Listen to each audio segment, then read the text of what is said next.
Hello guys, আজ আমি তোমাদেরকে এমন একটা মুভি এক্সপ্লেন করব যে মুভিটা প্রথম থেকে শেষ পর্যন্ত তুমি যদি না দেখো তাহলে তুমি মুভির আসলে মেইন ক্লাইম্যাক্স বুঝবে না। তো আমি মুভির কথা বলছি 11 2025। এটা একটা অস্থির মুভি, তুমি পুরো মুভি না দেখলে ঘটনা বুঝবে না। সো চলো মুভিটার এক্সপ্লেন শুরু করি। মুভির শুরুতে আমরা একটি অন্ধকার এবং বৃষ্টি ভেজা রাতে একটি বিলাসবহুল অ্যাপার্টমেন্ট দেখতে পাই। একজন মুখোশ পরা খুনি ভিডিও কলের মাধ্যমে তার শিকারকে নির্দেশ দিচ্ছে। শিকারের সামনে একজন বাঁধা অবস্থায় শুয়ে আছে যে আসলে তার যমজ ভাই। খুনি ঠান্ডা গলায় শিকারকে হুমকি দিচ্ছে যে যদি সে তার ভাইকে না মারে তাহলে তার পরিবারের সবাইকে হত্যা করা হবে। বাধ্য হয়ে শিকারটি তার যমজ ভাইকে খুন করে। এই দৃশ্যের শেষে খুনি মৃতদেহটি একটি গাড়িতে তুলে নিয়ে যায় এবং পুড়িয়ে ফেলে। দৃশ্যটি মুভির ফুল থ্রিলার অংশকে উপস্থাপন করে। এটি দর্শকদের মনে প্রথম থেকে একটি প্রশ্ন তৈরি করে, কে এই খুনি, কেন সে যমজদের টার্গেট করছে। ভিডিও কলের মাধ্যমে এই যে নির্দেশটা, যেটার পদ্ধতি খুনিকে আরও বেশি রহস্যময় করে তোলে। মৃতদেহ পুড়িয়ে ফেলার ব্যাপারটা প্রমাণ করে সে তার পরিচয় গোপন রাখতে চায়। পুলিশের তদন্ত শুরু হয়, আরবিন্দর প্রবেশ করে, সে হলো নায়ক। তো এরপর আমরা দেখতে পাই পুলিশ সদর দপ্তরে প্রবেশ করে ইন্সপেক্টর আরবিন্দর মানে নবীন চন্দ্র। এই সিরিয়াল কিলিং এর তদন্ত দায়িত্ব সে পায়। সে ঘটনাস্থলে যায় যেখানে পুরাদেহ মৃতদেহ পাওয়া গেছে। ফরেন্সিক রিপোর্ট অনুযায়ী মৃতদেহটি এতটাই পুড়ে যায় যে তার পরিচয় শনাক্ত করা অসম্ভব। আরবিন্দ লক্ষ্য করে যে প্রতিটা খুনের ঘটনার স্থান আলাদা হলেও খুনের ধরন একই। এই দৃশ্যটি গল্পের নায়ক আরবিন্দকে পরিচয় করিয়ে দেয়। সে একজন তীক্ষ্ণ বুদ্ধির পুলিশ অফিসার যে কিনা সাধারণ ক্লু থেকে গুরুত্বপূর্ণ তথ্য বের করতে সক্ষম। তদন্তের এই পর্যায়ে মুভির প্রধান থ্রিলারের ভিত্তি উপস্থাপন করে, শৈশবের ট্র্যাজেডি শো করে। এইটা মূলত পুরানো যে দিনটা, শৈশবটা, সেটা নিয়ে কাহিনী।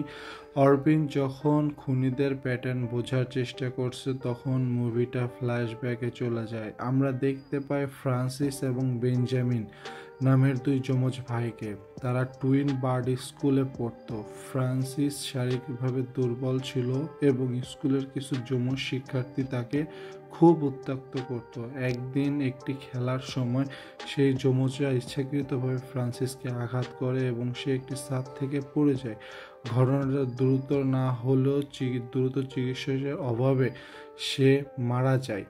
ঘটনাটি স্কুলের কর্তৃপক্ষ এবং শিক্ষার্থীদের পরিবার ঘটনাটি ধামাচাপা দেয়। বেঞ্জামিন তার ভাইয়ের মৃত্যুর বিচার চায় কিন্তু সে ব্যর্থ হয়।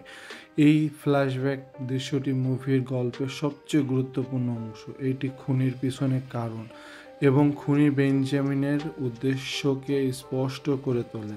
বেঞ্জামিনের প্রতিশোধের নেশার জন্ম হয় এই দুঃখজনক ঘটনার মধ্য দিয়ে।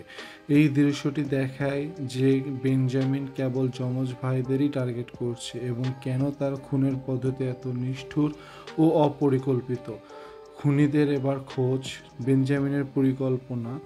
তো বর্তমান সময়ে আরবিন্দ ও তার দল বুঝতে পারে যে খুন হওয়া যমজদের মধ্যে একটি সাধারণ যোগসূত্র আছে। তারা সবাই টুইন বার্ড স্কুলের প্রাক্তন ছাত্র।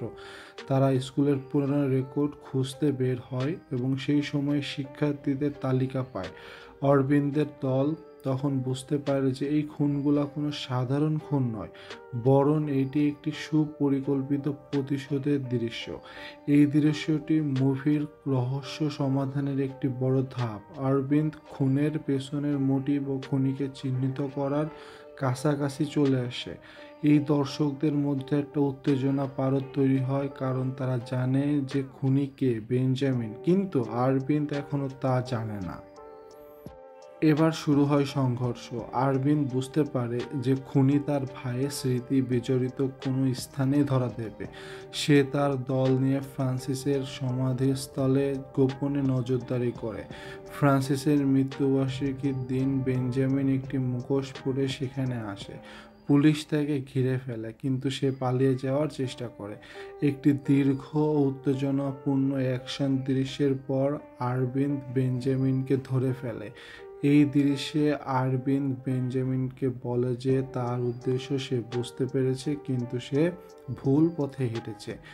এই মুভির সবচেয়ে উত্তেজনামূলক একটা দৃশ্য এটি নায়ক আরবিন্দ এবং ভিলেনের বেঞ্জামিন মানে একটি চূড়ান্ত সংঘাতের জন্ম নেয়।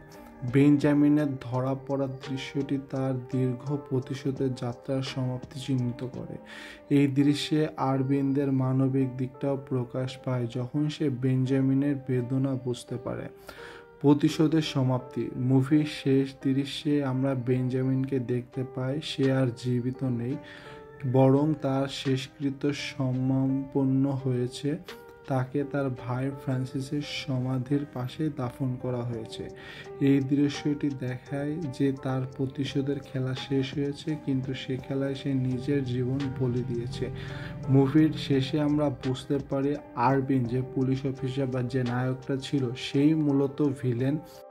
সে পুলিশ অফিসার হওয়ার পিছনে তার মূল উদ্দেশ্য ছিল যে তার ভাইয়ের প্রতিশোধটা নেওয়ার জন্য একজন কর্মকর্তা হওয়া লাগবে সরকারি, তা না হলে সে তার ভাইয়ের প্রতিশোধ নিতে পারবে না। সো এই যে পুরো বিষয়টা এটা মুভিকে অস্থিরভাবে তুলে ধরেছে। তোমরা মুভির দৃশ্যটা যদি পুরোপুরি দেখো বা আমি তোমাদের এক্সপ্লেনেশনে যতটুকু বোঝাতে পেরেছি, তুমি যদি পুরো মুভিটা দেখো তুমি আরও ভালো বুঝতে পারবে। সো মুভিটা এভাবেই শেষ হয় এবং শেষ দৃশ্যটা অনেক করুণ আবেগপূর্ণ সমাপ্তি হয়। এটা দর্শকের মনে একটি গভীর ছাপ ফেলে। বেঞ্জামিন তার প্রতিশোধের নেশায় এতটাই মগ্ন ছিল সে জীবন ও মৃত্যুর পার্থক্য হারিয়ে ফেলে। তার মৃত্যু কোনো সাধারণ মৃত্যুর মতো নয়, বরং দীর্ঘদিনের মানসিক যন্ত্রণা প্রতিশোধের খেলায় চূড়ান্ত পরিণতি। এটি দেখায় যে প্রতিহিংসা মানুষকে কেবল ধ্বংসের দিকেই নিয়ে যায়। এই প্রতিটা দৃশ্য গল্পের অগ্রগতির জন্য অত্যন্ত গুরুত্বপূর্ণ। এই দৃশ্যগুলো মুভিটিকে একটি পূর্ণাঙ্গ এবং আকর্ষণীয় থ্রিলার হিসেবে তুলে ধরেছে। আশা করছি আজকের বিস্তারিত তোমাদের অনেক বেশি হেল্প করবে এবং তোমরা যদি চাও পুরো মুভিটা দেখতে পারো। এটা আসলে এই অল্প কয়েক মিনিট এক্সপ্লেনেশনের মুভি না, এটা প্রথম থেকে শেষ পর্যন্ত একদম ধামাকা একটা থ্রিলার মুভি। সো এটাই ছিল আজকের মুভির ফুল এক্সপ্লেনেশন। আমি চেষ্টা করেছি আমার মতন করে যতটুকু এক্সপ্লেন করা যায়। তারপরও যদি কোনো কনফিউশন থাকে তোমরা পুরো মুভিটা দেখো, অনেক ভালো লাগবে, অনেক মজা পাবে এবং একবারের জন্য বোরিং ফিল করবা না। এই পর্যন্ত সবাই ভালো থাকো, দেখা হবে নেক্সট কোনো এক্সপ্লেনেশনে।